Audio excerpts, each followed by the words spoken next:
नमस्कार.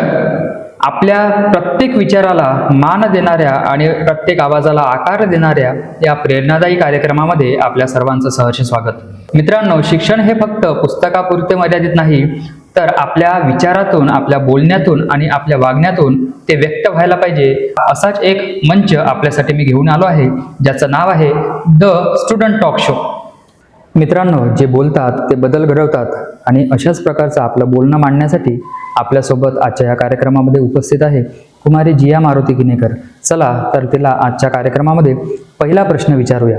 जिया, मला सांग, तुला सर्वात आवडता विषय कोणता आहे? माझा आवडता विषय मराठी आहे. बरं, का बरं? कारण मी घरी मराठी बोलते. मराठी बोलत असताना मला ते सोपी वाटते आणि शाळेत पण मराठीमध्येच शिकवतात, जे पण शिकवतात. मराठी ही आपली मातृभाषा पण आहे, म्हणून मला मराठी अगदी आवडते. बरं, छान. मित्रांनो, तुम्हाला एक गोष्ट परत सांगायला आवडेल मला की मराठी आपली राजभाषा सुद्धा आहे. मित्रांनो, आजच्या यंत्राच्या आणि तंत्रज्ञानाच्या युगामध्ये आपण कितीही यंत्रांची मदत घेतली तरी आपण त्यांच्यासारखे होऊ शकत नाही किंवा ते सुद्धा आपल्यासारखे होऊ शकत नाही, कारण माणसांमध्ये असलेली भावना, विचार क्षमता ती यंत्रामध्ये नाही आहे.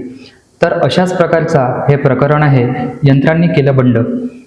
तर जिया, मला सांग, तू आजच्या या कार्यक्रमामध्ये यंत्रांनी केले बंड या पाठाची निवड का बरं केली?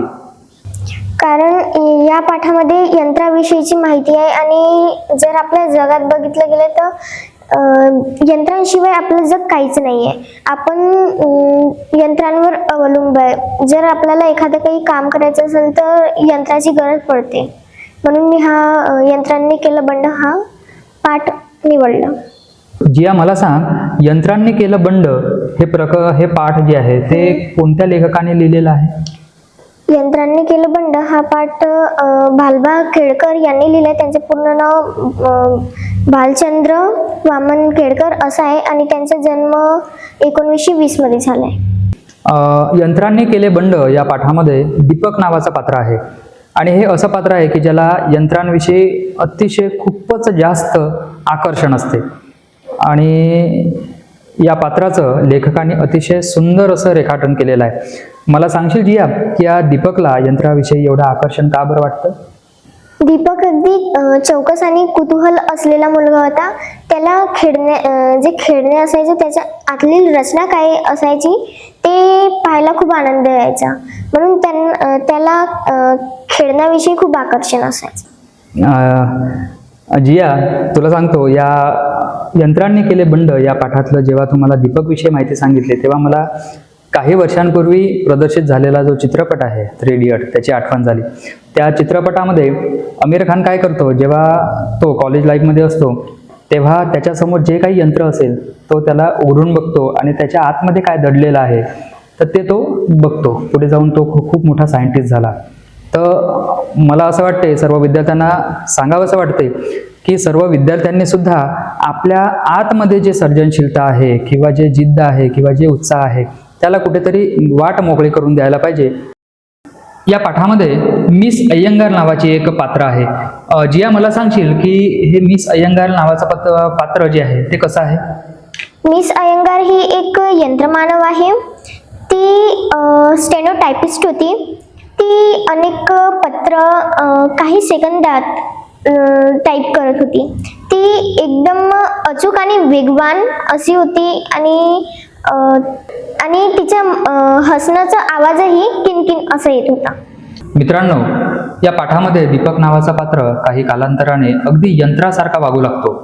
तर जिया, मला सांगशील की दीपक सोबत असं का बरं घडते की तो यंत्रांसारखा वागू लागतो?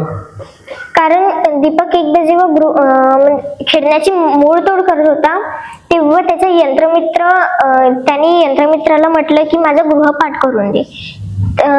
जो यंत्रमित्र आहे त्यांनी म्हटलं की मी तुझा नौकर आहे का, मी तुझा गुलाम नाहीये, मी तुझा गृहपाठ नाही करून देत. असं उद्धटपणे यंत्रमित्राने बोलल्याने दीपकला वाईट वाटले आणि त्याच्या मनात भीती निर्माण झाली.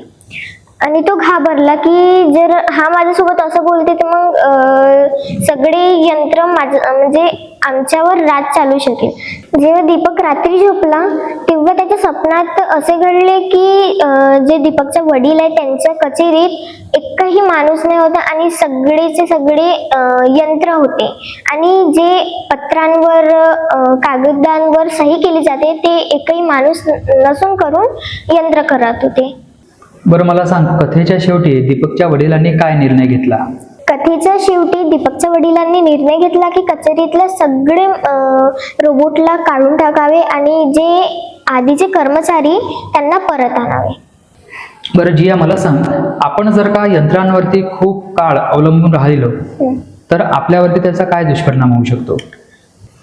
नात्यांमध्ये भावनिक दुरावा होऊ शकते, माणूस आळशी बनू शकतो, माणसामध्ये जे गुण असतात ते कमी होऊ शकतात, विचार क्षमता कमी होऊ शकते जर मानव यंत्रांवर अवलंबून राहिला तर.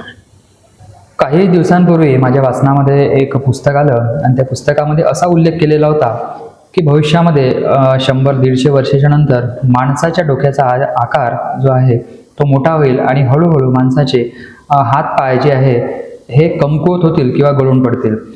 त्याच्यामध्ये असं म्हटलेलं होतं त्यांनी की जसं पूर्वीच्या काळामध्ये माणूस जो आहे तो माकडासारखा होता आणि कालांतराने काही वर्षांच्या नंतर त्याला शेपटीची गरज पडली नाही, त्याच्यामुळे शेपटी हळूहळू नष्ट झाली.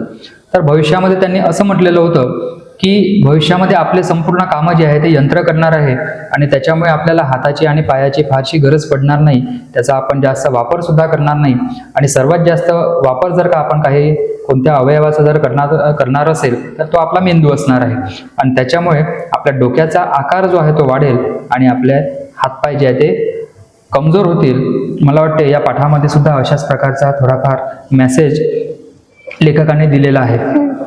जिया, मला सांग, दीपकच्या वडिलांना मानवी कर्मचारी परत यावे असे का बरं वाटत होते? कारण जेव्हा यंत्र काम करत होते कचेरीत तेव्हा मानवांपेक्षा जास्त कामं करत होते, पण ते यंत्रांमध्ये तेवढं जिव्हाळा, प्रेम आणि म्हणजे ते गोष्ट वगैरे करत नव्हते आणि जे माणसं होते ते गप्पा, हसण्या वगैरेची गोष्टी करत होते आणि त्यांना एकटेपणा, शांतता असं वाटायचं, म्हणून त्यांनी यंत्रांना काढून मानवी कर्मचाऱ्यांना वापस आणले. मित्रांनो, यंत्रांनी केले बंड या पाठामध्ये लेखकाने एक संदेश आपल्याला दिलेला आहे की आपण जर का यंत्रांच्या अति आहारी गेलो तर यंत्रसुद्धा आपल्यावरती राज्य करू शकतात. आणि जी आम्हाला सांग, अशी जर का परिस्थिती आपल्यावरती ओढवली तर याबद्दल तुझं काय मत आहे? आपण यंत्रांच्या आहारी न जाता स्वतःची कामं स्वतः केली पाहिजे. जर असं केलं तर आपलं अस्तित्व राहील. जर आपण यंत्रांशीच आपलं कामं करून घेतलं तर आपलं अस्तित्व धोक्यात जाऊ शकते.